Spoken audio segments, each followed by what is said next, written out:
Ang batang si Natnat. May isang bata na nangangalang Natnat.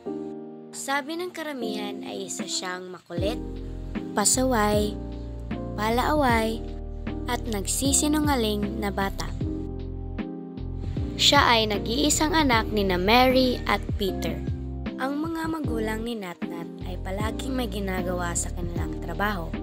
Nagkikita-kita lamang sila tuwing sila ay nag-aalmusal, kaya minsan ay naiiwan lamang ng mag-isa buong hapon si Natnat. Sa paaralan lamang na ipapakita ni Natnat ang kaniyang pagkapasaway, makulit, palaaway at pagkasinungaling. Kinaumagahan ay gumising na si Natnat para maghanda upang pumasok sa paaralan. Nang pumunta si Natnat sa kusina, nakita niya ang kanyang ina na nagluluto habang ang kanyang ama ay nakaupo na sa upuan sa pagkainan. Lumapit si Natnat at binati ang kanyang ina at ama. Magandang umaga, ma, pa. Magandang umaga, anak. Magandang umaga, Natnat. Nang naglalakad si Natnat papunta sa pagkainan, ay hindi niya namalayang paparating rin pala ang kanyang ina kaya't sila ay nagkadumbuan. Dahil sa nangyari ay nahulog ang dala na plato ng kanyang ina na may lamang ulam. Ano ba yan, Natnat? Yung ulam. Sayang naman. Ikaw talagang bata ka. Hindi mo tinitignan yung dinadaanan mo. Hindi ko naman. May sasabihin sana si Natnat ngunit hindi ito natuloy dahil nagsalita agad ang kanyang ina. Diyos ko, talagang bata ka. Kahit simpleng paglakad at patingin, hindi mo magawa ng tama. Lagi ka na lang nagkakamali. Hindi ko po Hindi na naman natapos ni Natnat ang kanyang ibig sabihin dahil nagsalita agad ang kanyang ama. Sumasagot ka pa. Huwag kang kakain ngayong araw ha. Umalis ka sa harapan ko. Sanay nang napapagalitan si Natnat. Hindi siya pinapakinggan ng kanyang ina at ama. Hindi man lang nila iniisip na alamin ang nararamdaman at sariling pananaw ni Natnat. Matapos siyang pagalitan ay umalis naman kaagad si Natnat. Kaya naman ay pumunta na lang na siya sa paaralan habang naglalakad na galit. Pagdating niya sa paaralan ay agad siyang pumunta sa palaruan kung saan andun din ang kanyang mga kaklase. Huy! Pasali ako sa laro niyo. Na naman si Natnat. Palagi na lang ganyan si Natnat. Naghahanap naman to ng away. Mas magagalit pa yan, pasalihin na natin. Papasalihin niyo ako o hindi? O na, ikaw taya ha. Anong ako yung taya? Ikaw! Sige, ako taya. At nagsitakbuhan na sila. Maya-maya ay nahuli si Natnat ng kanyang kaklase. Huli ka. Ako taya? Huhulihin na sana ni Natnat ang kanyang kaklase, ngunit nadapa ito. Lalapitan na sana ni Natnat ang nadapa niyang kaklase, ngunit may biglang sumigaw. Hala, tinulak ni Natnat! Ang ibang kaklase ni Natnat ay nagsitakbuhan para isubong ito sa guro. Hindi nadapa lang siya. Dumating na ang guro. Natnat, sinabi ng mga kaklase mo sa akin na tinulak mo daw siya? Ha? Hindi po. Hindi ko po siya tinulak. Nadapa lang po siya. Totoo ba ang sinasabi ni Natnat? Hindi po totoo. Hindi po, ma'am. Tinulak siya ni Natnat. Nakita po namin tinulak siya ni Natnat. Bakit ka naman nagsisinungaling, Natnat? Sila yung nagsisinungaling. Nadapa lang po siya.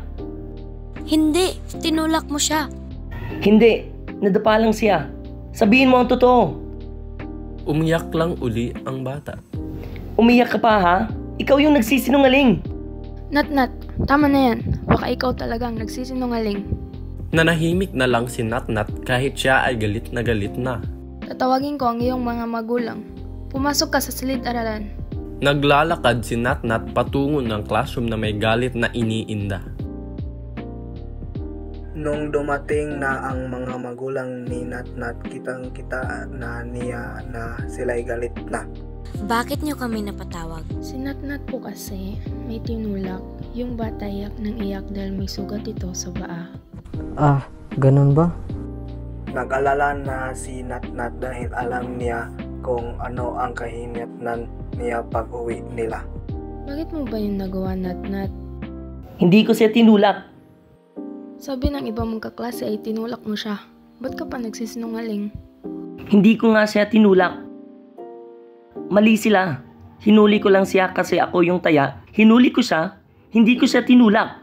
Akala lang nila tinulak ko siya kasi ako yung malapit. Yung kamay ko, alam ko nakita nila. Hindi ko siya tinulak. Hinuli ko lang siya. Pero hindi kayo nakikinig sa akin. Hindi niyo ako pinakikinggan. Kahit na sinabi ko yung totoo, sa kanila kayo nakikinig kaya ako yung laging mali. Tsaka na rin sa bahay. Palagi na lang akong mali. Kasalanan ko na lang lagi. Hindi ko naman sinasadya. Pero palagi na lang ako yung mali. Hindi niyo ako pinakikinggan tuwing sasabihin ko na ang sarili kong pananaw, hindi matuloy-tuloy dahil pinapagalitan niyo ako kaagad. Oo, inaamin ko na nagsisinungaling ako sa mga ibang bagay. Kagaya noong kinuha ko yung merienda ni Julia. At nung tinago ko yung bag ni Jacob. Yun lang naman, laro-laro lang. Pero kapag nakakasakit na sa ibang tao, alam ko naman na hindi ko kayang gawin yung mga ganyang bagay. Pasensya na, Natnat. Pasensya ng sobra, anak. Ang ibang mga bata ay hindi nakakapagsabi sa kung ano talaga ang nararamdaman nila dahil sa hindi sila napapakinggan ng maayos. Ang iba ay hinahayaan lang nila, hindi nila iniisip at hindi sila nakikinig sa kung ano ang pananaw ng mga bata dahil ipinagpapalagay agad nila. Itong maikling kwento na ito ay nagpapahiwatig na dapat ay makinig ang mga magulang o nakakatanda sa mga sariling pananaw ng bata at hikayatin sila na magsalita para sa kanilang sarili.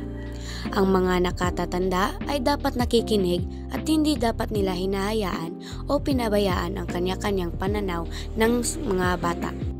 Ito rin ay nagpapahiwatig sa mga bata na magsalita para sa kanilang mga sarili dahil ito ay importante sa kanila at para malaman kung ano ang nararamdaman o pinag-iisipan nila.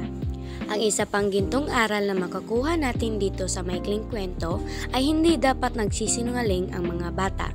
Tumutukoy itong aral na ito sa lahat. Dahil sa ngayon ay parang ginagawang pangkaraniwan na lang ang pagsisinungaling at ang mga bata ay natututo na ring magsinungaling kahit na sila ay bata pa. Hikayatin sila na magsabi ng totoo at huwag na huwag magsinungaling. Iyan ang gintong aral sa maikling kwento, Ang Batang si Natnat. Sana ay may natutunan kayo.